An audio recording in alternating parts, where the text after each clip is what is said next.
Kementerian Keuangan sedang menyusun skema kenaikan pajak pertambahan nilai menjadi 15% dari saat ini 10% pada tahun 2022 mendatang. Kebijakan ini dalam rangka upaya reformasi perpajakan.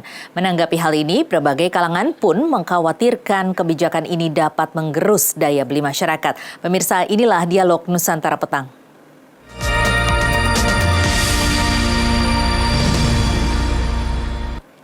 Sudah bersama saya ada Mbak Eni Sri Hartati, ekonom dari Indef. Selamat sore, Mbak Eni. Selamat sore, Mbak Eni. Sore, Mbak Tasya. Iya, Mbak Eni, ini PPN rencananya akan dinaikkan menjadi 15%. Bagaimana Anda melihatnya? Iya, Mbak Tasya. Jadi ini menurut saya ada sebuah filosofi yang tertinggal di dalam penentuan kebijakan publik dalam hal PPN. Karena begini, pajak itu utamanya harus mempunyai fungsi keadilan. Nah, jadi itu pertama. Dan kedua tentu manfaat dari pajak itu sendiri adalah bagaimana agar justru berkontribusi untuk menjadi stimulus perekonomian. Nah, mengapa ini saya sampaikan di awal? Karena begini, beberapa waktu yang lalu pemerintah justru memberikan relaksasi terhadap pajak PPN. Relaksasi pajak itu adalah produk-produk barang mewah. Barang mewah itu tentu konsumsinya atau yang banyak meminta adalah orang yang berpendapatan menengah ke atas, misalnya PPNBM untuk mobil. Nah, sementara problem orang tidak membeli mobil di masa pandemi itu bukan karena tidak punya uang, tetapi mereka melihat bahwa untuk apa beli mobil di masa pandemi, toh harus social dan physical distancing. Artinya apa? Bukan persoalan kemampuan daya beli. Nah, sehingga mestinya justru kalau memang persoalannya bukan kemampuan daya beli, relaksasinya bukan pengurangan PPN atau pengurangan pajak. Itu yang pertama. Nah, sekarang pemerintah justru mewacanakan untuk menambahkan atau menaikkan PPN. Nah, PPN itu semua produk. Nah, semua produk itu termasuk seluruh produk yang digunakan oleh seluruh masyarakat, baik masyarakat menengah sampai menengah ke bawah gitu. Nah, problem hari ini mengapa masyarakat menengah ke bawah ini konsumsinya menurun?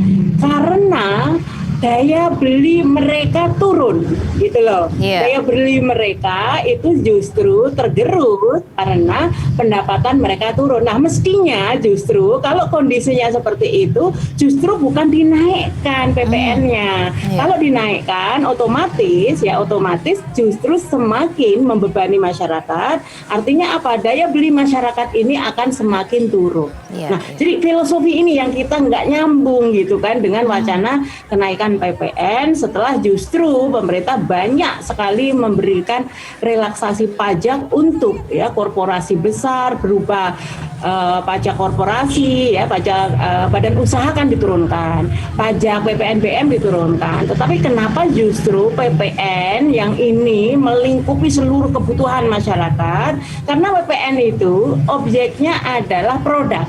Kalau produk itu tentu yang menanggung Mbak Tasya itu adalah end user atau masyarakat. Nah, sehingga ini baru dari satu sisi asas keadilan. Belum lagi kita berbicara efektivitasnya. Jadi penyumbang kontributor utama konsumsi adalah masyarakat terbesar. Karena tentu yang mempunyai kontribusi besar yang porsi terbesar kan. Nah, porsi terbesar itu bukan 20% orang yang berpendapatan menengah ke atas. Tapi justru yang sebagian besar masyarakat Indonesia. Nah, sehingga mestinya kalau memang pemerintah ingin segera memulihkan daya beli masyarakat, justru yang harus dilakukan adalah relaksasi yang menyangkut, ya, yang menyangkut masyarakat banyak tadi, gitu. Iya, tetapi ini rencana ini kan tetap dikeluarkan, artinya sudah menjadi wacana untuk menaikkan PPN menjadi 15% begitu. Menurut Anda kenapa apa yang melandasi wacana ini?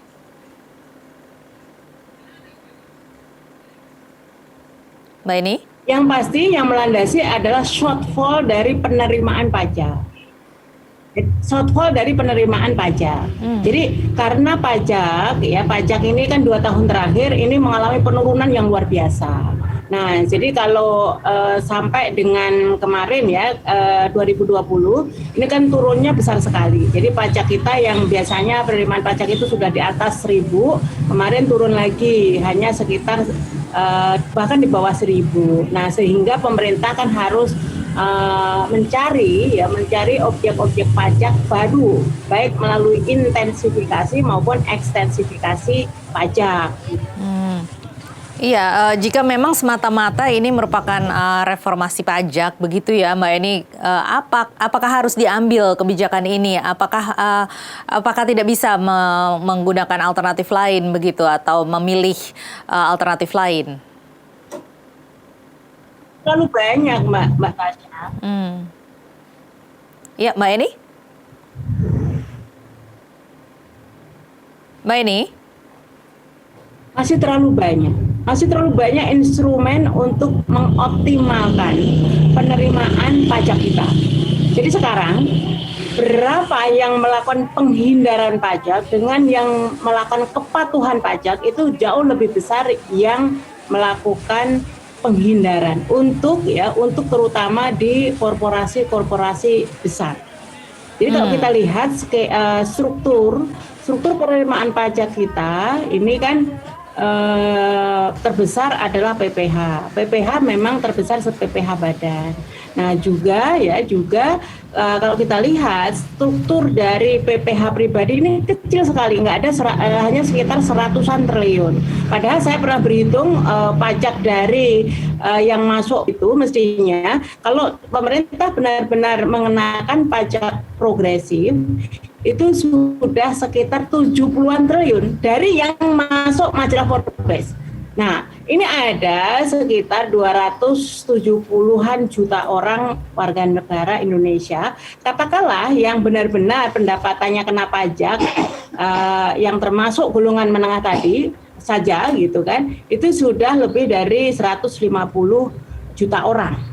Nah, sehingga kalau tidak ada kontribusi pajak PPH pribadi ini hanya sekitar 100 juta, jangan-jangan itu hanya dari ASN atau pegawai tetap yang langsung dipotong gaji melalui potong gaji pembayaran pajaknya gitu. Jadi yang pengusaha konglomerat itu belum tentu malah yang membayar pajak gitu kan. Nah, sehingga ini sebenarnya yang harus dilakukan law enforcement dalam hal optimalisasi penerimaan pajak. Tapi ada cara lagi sebenarnya yang jauh potensinya lebih besar daripada tadi pajak masih besar potensinya ya, tetapi pajak ini kan punya efek ganda kalau diterapkan ke dunia usaha karena toh nanti end usernya yang harus nanggung yaitu masyarakat atau kenaikan harga. Nah, tetapi untuk Indonesia ini kan negara yang sangat kaya sumber daya. Makanya selain penerimaan pajak, sebenarnya ada yang namanya penerimaan sumber daya, apakah bentuknya itu PNBP, ya penerimaan non pajak, bentuknya royal, power sharing dan sebagainya. Kalau kita punya ladang emas saja, ladang nikel, ya, ladang batu bara dan sebagainya, yang jumlahnya luar biasa itu, kenapa kontribusi terhadap penerimaan negara dalam bentuk non pajaknya kecil? Nah, sehingga sebenarnya ini potensi yang sangat besar juga untuk penerimaan negara. Jadi sekarang sebenarnya bagaimana instrumen high cost ekonomi ini yang sebenarnya masih sangat memungkinkan untuk peningkatan penerimaan negara kita, Mbak Tasya. Sebenarnya artinya kan sebenarnya ada banyak Jadi alternatif. jangan hanya takutnya gitu kan, takutnya kepada para konglomerat gitu, tetapi terhadap rakyat kecil ini seenaknya gitu. Iya, kan. artinya law Dijadikan enforcement di sini objek yang terus. sangat lemah begitu ya di pemerintah kita begitu ya Mbak Eni ya. Mbak Eni ini dengan kata lain mengatakan bahwa pemerintah kita ini tidak berani untuk memberikan penegakan hukum yang tegas. Mbak Eni? Di antaranya, memang itu bukan satu-satu. Iya. Iya, di antaranya Mbak Tasya, Iya. di antaranya problem itu, tapi memang itu bukan satu-satunya.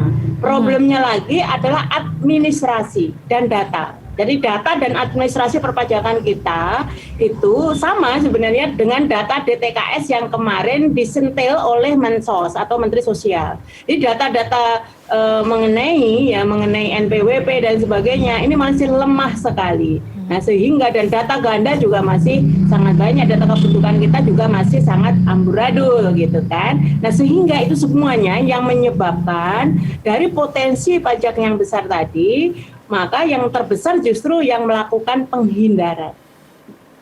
Yang melakukan apa Mbak Eni? Penghindaran pajak. Penghindaran. Artinya selain dari tadi yang law enforcement yang kurang kuat atau kurang tegas, juga adanya data-data yang masih kurang mumpuni begitu ya, atau kurang memadai.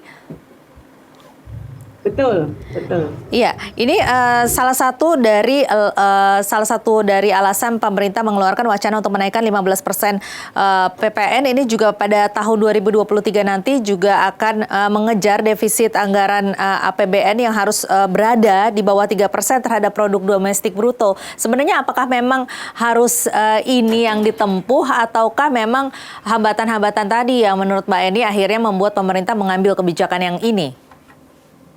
Saya hampir yakin ya, walaupun saya belum melakukan studi secara komprehensif gitu, tapi kalau pemerintah justru menempuh dengan menaikkan PPN, yang terjadi justru kontraproduktif terhadap pemulihan ekonomi. Iya. Jadi kalau PPN ini dinaikkan, yang terjadi kan justru daya saing kita lemah. Nah, kalau daya saing di dalam negeri kita lemah, maka berbagai macam investasi juga terbatas. Nah, termasuk kalau investasi terbatas otomatis penyediaan lapangan kerja juga terbatas. Yeah. Nah, sehingga ujungnya adalah daya beli masyarakat terbatas. Nah, kalau daya beli masyarakat terbatas, investasi terbatas, maka pertumbuhan ekonomi ya pasti justru mengalami kendala. Nah, kalau mengalami kendala, otomatis penerimaan pajak pun akan semakin rendah. Yeah. Kalau penerimaan pajak semakin rendah, maka yang terjadi apa? Semakin meningkat lagi kebutuhan defisit APBN. Nah, sementara 2023 itu kita sudah nggak sempat lagi utang, Mbak Tasya. Kita harus bayar utang gitu loh. Yeah. Nah, kalau bayar utang prinsipnya adalah harus meningkatkan penerimaan negara. Tapi penerimaan negara yang sustainable, yang berkelanjutan, bukan justru menimbulkan dampak negatif terhadap ekonomi itu sendiri gitu. Menurut Anda seperti apa daya saing Indonesia sendiri secara global? Sekarang belum dinaikkan saja, orang lebih memilih barang-barang impor. Kenapa? Lebih murah. Bayang impor masuk ke Indonesia ini tanpa bea masuk. Sementara produk-produk dalam negeri kita harus membayar PPN. Ya kan? Nah, itu salah satunya mengapa industri tekstil kita ini di triwulan 1 kemarin minus 17%. Kenapa? Ya karena orang mending membeli barang impor, pakaian impor, Mbak Tasya, lebih murah, nggak bayar PPN, biaya masuknya 0 gitu kan, dan bisa order lewat online gitu kan. Nah sehingga ini sebenarnya mestinya lebih dilihat secara komprehensif oleh pemerintah. Jadi kalau mencari ikan atau berburu jangan di kebun binatang gitu loh. Berburu itu di hutan yang masih sangat luas. di mana masih banyak potensi binatang-binatang yang mungkin ya jauh lebih gemuk gitu. Tapi ya jangan gajah, kan gajah nggak boleh punah gitu, kira-kira begitu. Baik, baik Mbak Eni, nanti kita akan lanjutkan lagi di segmen berikutnya, tetapi kita harus jeda dulu. Pemirsa tetaplah bersama kami, Dialog Nusantara Petang akan kembali sesaat lagi.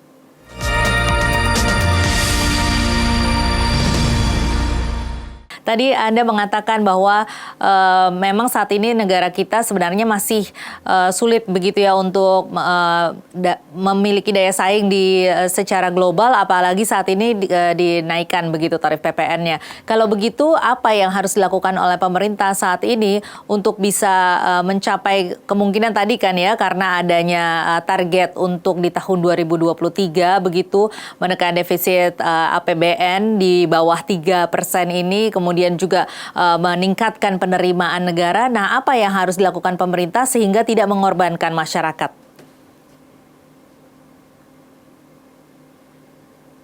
Mbak Tasya, kalau Mbak Tasya punya ternak ayam atau ternak apapun lah gitu kan, maka kalau Mbak Tasya mengharapkan telurnya si ayam, yang harus dilakukan apa dong? Bagaimana menjaga kesehatan ayam tersebut agar cukup gizinya sehingga gemuk gitu kan. Nah, sehingga apakah nanti akan diharapkan mereka menghasilkan telur ataukah sebagai ayam pedaging gitu ya, terserah pemiliknya. Tapi yang pasti agar mereka mampu produktif ya, maka yang harus dilakukan menciptakan sebuah environment, sebuah lingkungan usaha yang sehat, membuat mereka berkembang. Nah, kalau mereka berkembang tumbuh, maka dengan sendirinya nanti akan berkontribusi terhadap berbagai macam syarat atau kontribusinya terhadap negara. Bagaimana caranya, Mbak? Penciptaan lapangan kerja, pada nilai tambah maupun terhadap penerimaan.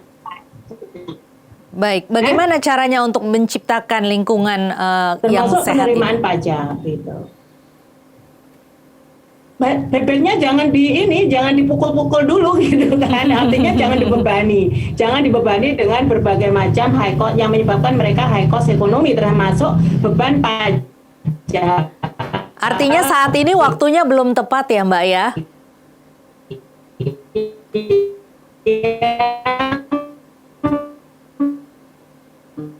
Gitu kan. Nah, pertanyaannya apakah 2023 itu kita sudah relatif kembali pulih gitu kan. Itu kan orang baru habis sakit. Kalau habis sakit itu nggak bisa Mbak Tasya makannya langsung sate gitu kan. Yeah. Kalau habis sakit itu makannya masih bubur dulu. Nggak bisa langsung gitu. disuruh lari-lari. Ya, gitu. Artinya harus apa? Bagaimana caranya untuk bisa mengembangkan yang sehat ini seperti apa? Yang sekarang harus dilakukan, bagaimana upaya-upaya kita melakukan berbagai macam reformasi agar menurunkan yang namanya high cost ekonomi biaya tinggi, termasuk biaya tinggi dari sisi perpajakan, biaya tinggi dari sisi penggunaan energi. Kita mempunyai energi yang sebenarnya lebih efisien, ya, banyak energi terbarukan dan juga misalnya panas bumi dan sebagainya, tapi kita tetap menggantungkan pasokan energi dari BBM, sehingga kita harus impor gitu. Impor banyak sekali ransukernya gitu kan. Nah, sehingga ini yang menyebabkan juga energi yang digunakan oleh para dunia usaha, para masyarakat ini tidak efisien, sehingga menciptakan daya saing yang rendah tadi. Nah, pemerintah menggeber pembangunan infrastruktur, tapi biaya pembangunan infrastruktur tadi sampai hari ini tidak menurunkan logistik indeks kita atau biaya logistik kita. Nah, ini kan juga yang harus dibenahi, gitu kan. Nah, sehingga sebenarnya yang harus dilakukan sekarang bagaimana membuat para investor, terutama di bidang-bidang manufaktur, industri-industri manufaktur, ini mau masuk ke Indonesia. Nah, apapun yang menyebabkan daya tarik dan efisiensi di sektor-sektor manufaktur itu yang harus dioptimalkan, gitu. Iya. Artinya memang saat ini masih belum maksimal upaya dari pemerintah untuk memberdayakan apa yang kita miliki saat ini, Mbak Eni ya? Ya, kalau kita melihat indikatornya kan clear ya. Kalau ekonomi itu bukan persepsi, ekonomi itu realitas.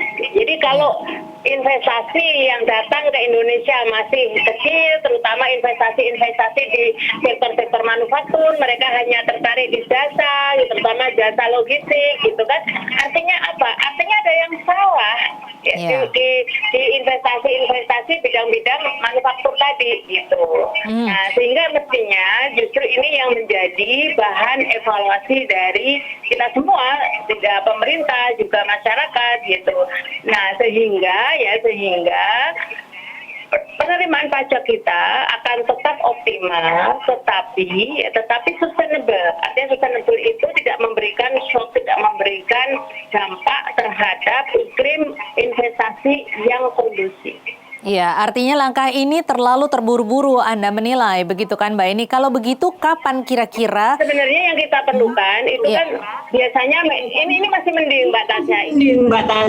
Ini kan baru katakanlah wacana, karena belum langsung diterapkan. Artinya, dengan pemerintah membuka wacana seperti ini, kita sudah mengapresiasi. Artinya, semua kebijakan-kebijakan publik itu harus dikalkulasi secara benar-benar matang. Jadi kalau ini masih 2023, sekarang sebenarnya ini sudah bagus dari sisi komunikasi publik. Nah, artinya dengan adanya wacana seperti ini, seluruh elemen masyarakat sudah memberikan masukan,